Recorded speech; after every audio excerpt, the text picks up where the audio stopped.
Rice को और रियाज को बुलाकर बोल दिया है कि आप दोनों को इलेक्शन लड़ना है। इसका मतलब कि मेरा वोट बैंक वहाँ है। इस बेस पर या वहाँ विकास अघाड़ी में मैं दोनों सीट को मांग रहा हूँ। आप कैसा बोलोगे भले मिलेगी? दूसरे उम्मीदवार गए तेल लेने। सुनिए, ये मैं लिख के देता हूँ, अगर वहाँ पर समाजवादी पार्टी लड़ेगी तो वही जीत कर आएगी, दूसरे लड़ेंगे तो बीजेपी चुन कर आएगी। ज्यादा सवाल मत कीजिए मेरे भाई साहब। हो गया, बोला ना मैंने आपको। मैं दोनों सीट लूंगा। अब अल्लाह मालिक है, कौन जीतता है कौन हारता है अल्लाह के हाथ में। करना चाहिए था, लेकिन कांग्रेस के लोगों की हठधर्मी ये है कि वो लोग सिर्फ और सिर्फ सत्ता में रहना चाहते हैं। उन्होंने लोगों को बकरे की तरह भरे गाड़ी में, पता नहीं कहाँ ले जाके छुपा दिए, और हम ढूंढते रहे सारा गुजरात के बॉर्डर पे, पता नहीं कहाँ होटल में कहाँ गए सब। अब सुन लिए, पिछली बार एक आदमी के पास सिर्फ 5 नगर सेवक चुन के आए थे भिवंडी में। कितने?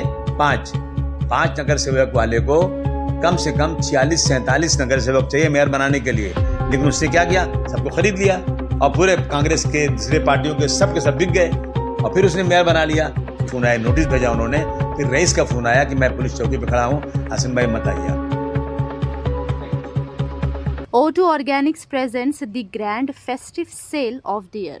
O2 Organics अपने कस्टमर्स के लिए दिवाली के सुनहरे मौके पर लाया है grand sale buy 1 get 1 free का। O2 Organics में आपको complete range of skin care, hair care और कॉस्मेटिक प्रोडक्ट्स भी मिल जाएंगे।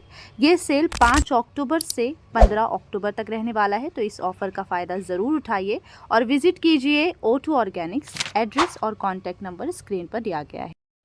अभी मैं फिलहाल भिवंडी शहर की जो हालत है, लोग कंफ्यूज है थोड़ा रियाज को लेकर, रईस भाई को भी लेकर। आप कल वहाँ गए थे, नहीं कुछ मसला भी हो गया, थोड़ा इसका खुलासा कर दीजिए। नहीं, मसला जो हुआ ना, पर्सनल किसी का पैसा का लेन देन है। वो लोग मेरे पास आगे शिकायत करना चाहते थे। मैं किसी के पैसे के लेन देन में क्या करूँ? यहाँ रोज सुबह शाम खड़े आदमी कि भैया मेरा पैसा बिल्डिंग बनाने के लिए दिया था, 50,000 रुपया खा गया, वो मेरा घर खाली नहीं कर रहा है।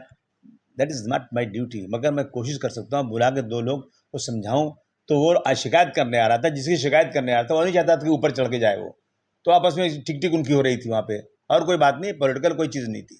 भिवंडी पूर्व और पश्चिम आपके 2 मजबूत लोग खड़े हैं, एमएलए और फिर रियाज आदमी, दोनों के बारे में खुलासा। आपके जो वोटर हैं वहाँ कंफ्यूज, वोटर को कंफ्यूज होने की कोई ज़रूरत नहीं। मैंने माइक लेकर कई बार चिल्ला कर बोल दिया है, रईस को और रियाज को बुलाकर भी बोल दिया है कि आप दोनों को इलेक्शन लड़ना है।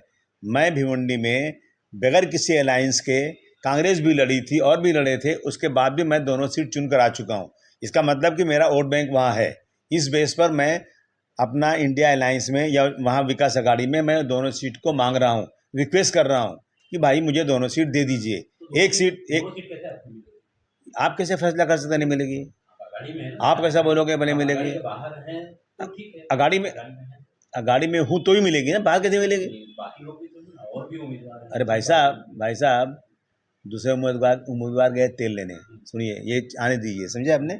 मेरा दावा तगड़ा है, मैं लिख के देता हूँ, अगर वहाँ पर समाजवादी पार्टी लड़ेगी तो वही जीत कर आएगी, दूसरे लड़ेंगे तो बीजेपी चुन कर आएगी।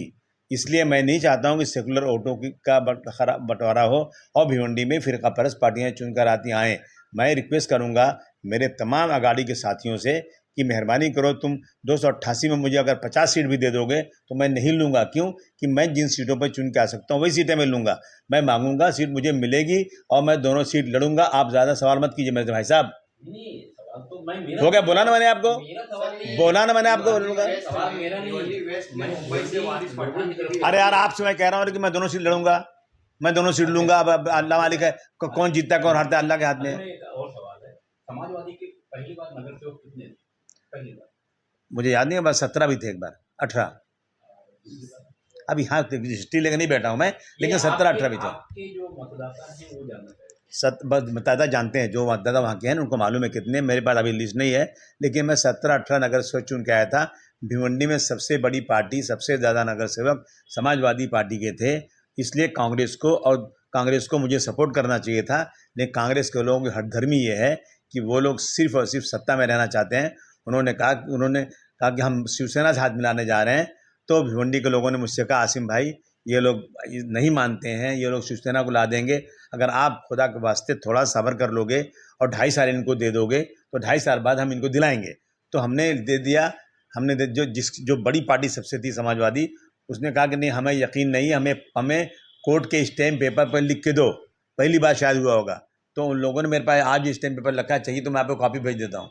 लिखा उन्होंने कि 2.5 साल हमको सपोर्ट करेंगे, तो 2.5 साल के बाद हम लोग सपोर्ट करके समाजवादी पार्टी का मेयर बनाएंगे। हमने दे दिया, अब सपोर्ट दे दिया उनको। जब 2.5 साल होने लगा, 10-15 दिन बाकी रहा, तो मैंने जाकर कहा, भाई साहब अब मेरा दिन आने वाला। अरे बोले, तो आसिम भाई हम तो बिल्कुल ज़बान के पक्के, हम कोई गलत काम थोड़ी करेंगे। हम बड़े खुश हो गए और 3 दिन बाद सब नगर सेवक को बकरे की तरह भरे गाड़ी में, पता नहीं कहाँ ले जाके छुपा दिए। और हम ढूंढते रहे सारा गुजरात के बॉर्डर पे, पता नहीं कहाँ कहाँ होटल में कहाँ गए सब। उसके बाद जो वोटिंग का टाइम आया, जैसे पुलिस वाला नहीं किसी कैदी को पकड़े लाते हैं, पकड़ के सब अंदर घुस गए। अरे भाई सुनो, मेरी तरफ देखते नहीं सब। और जब मिल करके उन लोगों ने जो है फिर शिवसेना और बीजेपी के साथ मेयर बना लिया। अब सुन लिए, पिछली बार एक आदमी के पास सिर्फ 5 नगर सेवक चुन के आए थे भिवंडी में। कितने?